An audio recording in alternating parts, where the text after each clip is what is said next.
Imagine earning an extra $1,000 a month. Okay, it's a decent amount of money, but what's great about this money is you don't have to do any extra work for it. It just comes into your bank account every month. Now, that's what dividend investing is all about. It's something called passive income in which you don't have to work for.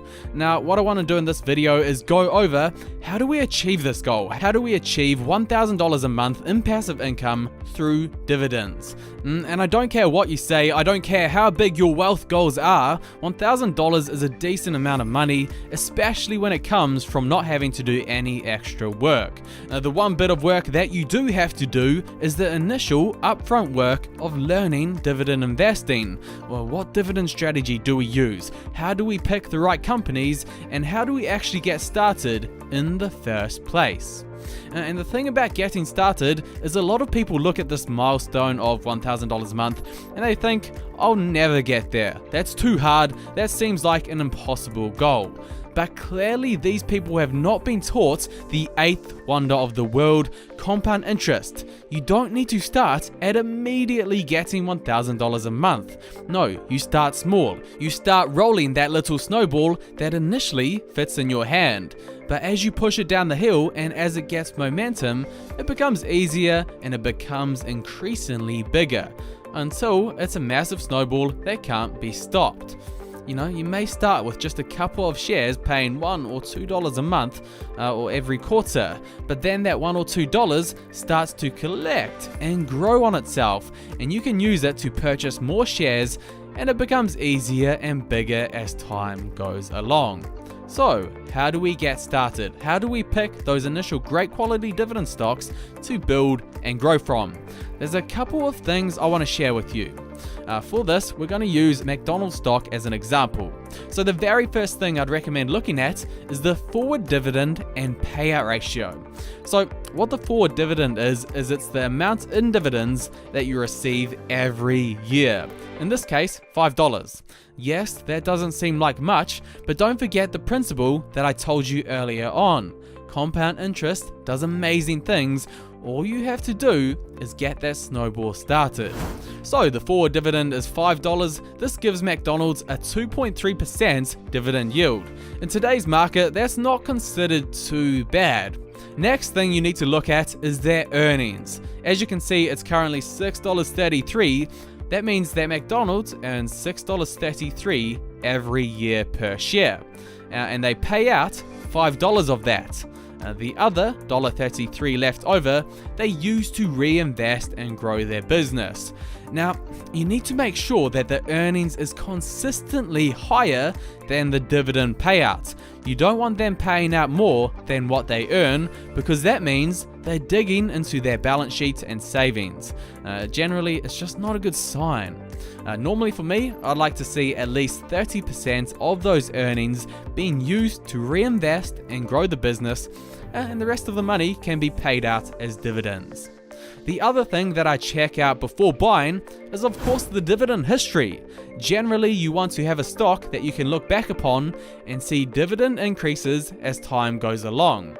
So if we look at McDonald's, it's not too bad. They've increased a lot over the past 12 or so years, from $1.14 to $4.95. The one thing that I would watch out for is they did decrease their dividend in the last recession, which isn't the best sign. By the way, the site that I use for this is called Macro Trends, if you want to use it also. So, start with looking at the payouts. What type of dividend yield are we talking about? Look at their dividend history. How reliable are they? The next step is something that I often see dividend investors miss. You need to look at the quality of the company. Contemplate, how is this company going to look in 5-10 years time? Will they still have a strong business model? Are they the type of company that is beating their competitors or losing to them?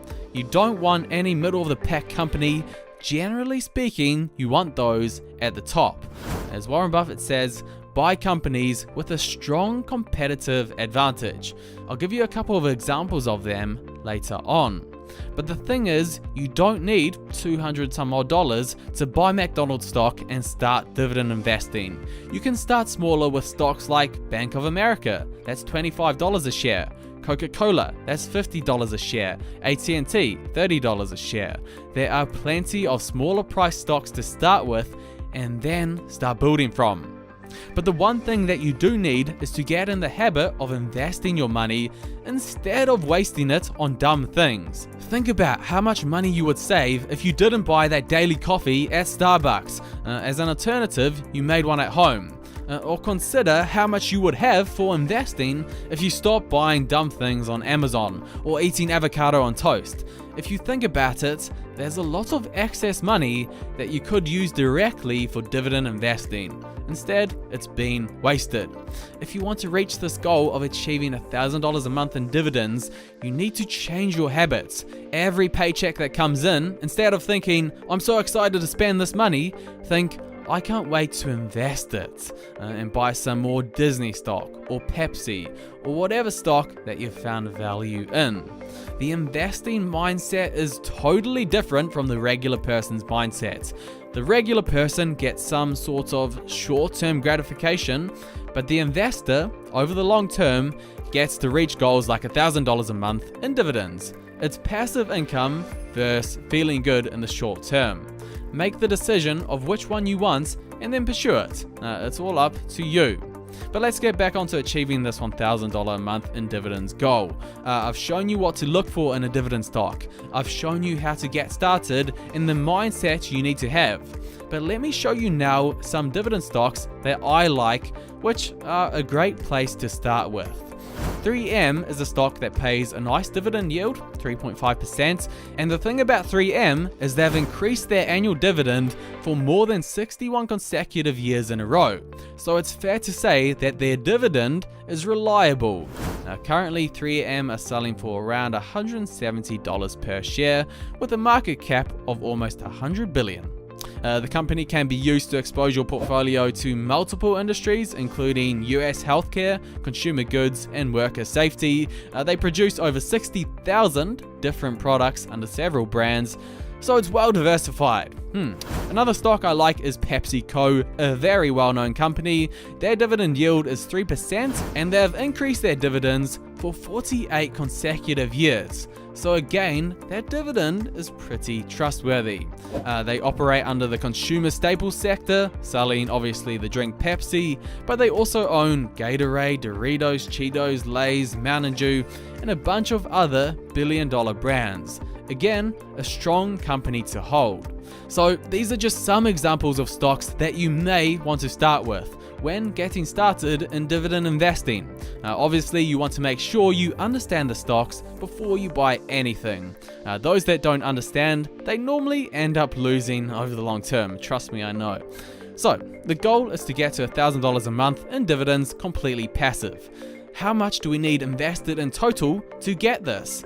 And I want to be realistic here. I don't want to be like those other channels saying it's easy, because it's not easy.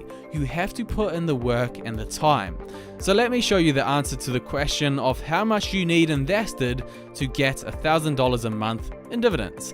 So let's say our average dividend offers around a 3% yield per year. That means if we put in $100,000, we will get $3,000 a year. So we would need to have $400,000 invested in total to get $12,000 a year, which is of course $1,000 a month. And be aware that a lot of stocks will only pay dividends every quarter, so that could just be $3,000 every 3 months. Now, a lot of people would look at this figure and think, nah, it's impossible to get $400,000 invested in the stock market. But guys, it's doable. Again, think of the snowball effect. When you initially start, that snowball, it's tiny, but once the ball's rolling, it ends up getting very big. Now, this is why that famous book written on Warren Buffett was called The Snowball Effect, to show you this exact same principle. Most won't even bother learning it, yet alone trying it, but those who do, they're the ones who end up earning $1,000 a month in passive income. But you can't just be an okay or an average or a bad investor. You need a goal of trying to be a high quality investor, of being able to pick out those companies that are at the top of their game and will continue to be so in 3, 5, and 10 years time. Now, you need to be able to pick those companies that have reliable dividends, a strong history, and of course a strong future with dividend payments. You want those companies with quality leaders like Steve Jobs back in the day or Jeff Bezos today. As an investor, you got to do your research and make sure you understand all of these different parts.